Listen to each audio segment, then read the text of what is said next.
So let me run through some of my rules for outdoor learning. Things that I've learned the hard way, and then also through just general well-planned insight. One is communication. Be in constant communication with your students and also with your school. Ensure that if you go outside, someone knows. The front desk has your phone number. There's a sign on your door so that if security or someone comes looking for a student or for you, they understand that you're not in your room and they know why.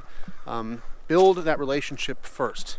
Talk to security, talk to custodians, talk to the secretaries. Ensure that there's a phone number for you so that they can get in touch with you if a student needs to be called out for an emergency. These are things that really have to be contemplated, and if you've been doing this long enough, you understand that's all, pretty standard operating procedure. But sometimes it's easy to forget if you are, motivated by insight to step out the door. Go through those little steps. Sometimes it's easy to just prepare a sign that you keep on your door. I use maps occasionally to show security where I'm going to be, and I'm in constant communication with the front desk in regards to what part of the campus I'm going to be on, so if they need to find me, they are able to do so. Obviously, you have to consider student safety. This means something as simple as reminding them to wear decent shoes, reminding them to maybe have a hat, maybe some sunscreen, but also be aware of allergies, be aware of exposure, be aware of insects, be aware of snakes. I've caught a rattlesnake on my campus when students were out doing pitfall trapping for an ecology lab. These are things that come up depending on where you teach, and I try to be as well prepared as possible, so I would encourage you to do the same.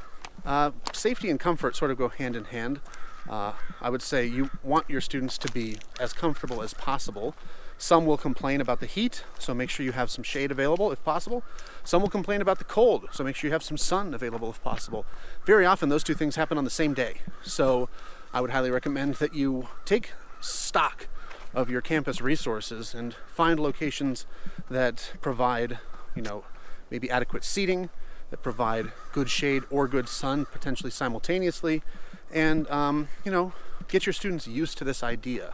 They might complain at first, they might be apprehensive just like you are at first, but ultimately they get used to it, they understand the expectations, and, if you're meeting them halfway with their comfort level, then it can be still really rewarding and eye-opening for everybody. So maybe the last and most important piece of advice I can give you is to just know your resources, explore your campus, go by yourself or with like-minded colleagues, or if we're with students again, go with your students, see what kind of questions they ask, see what kind of observations they make. I highly recommend that you take some time either during your prep, during collaboration time, during professional development time to walk around, get to know your space, get to know your resources, look at your campus through the lens of outdoor education, and collaborate whenever possible to see if there are ways that multiple teachers in multiple departments teaching multiple subjects, possibly to multiple grade levels, can utilize that space and either adapt or modify or just utilize what is already there. I can't tell you how important that has been to me, just being able to sort of walk around my campus from time to time and get to know it and get to know what it provides to me throughout the seasons, throughout the school year, different times of day, and things like that. You'd be surprised. So there are going to be 4 more videos in this series, at least this first portion of the series. And if you click here, you should be able to access the next video where I talk about utilizing outdoor space as an extension of your classroom, where you just use it as a physical learning space that is just a place for students and teachers to be and work. If you click here, you'll see my video discussing how outdoor spaces can be actually part of your lesson, how you can utilize them as an enhancement or as something to reinforce what you are teaching, the subject and content you are teaching.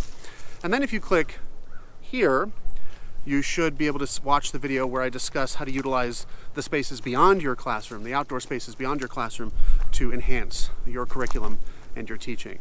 So there'll be more videos obviously in this series as time goes on, so keep posted with it, keep an eye out for additional videos, and I hope you enjoy and utilize the resources that I'm providing.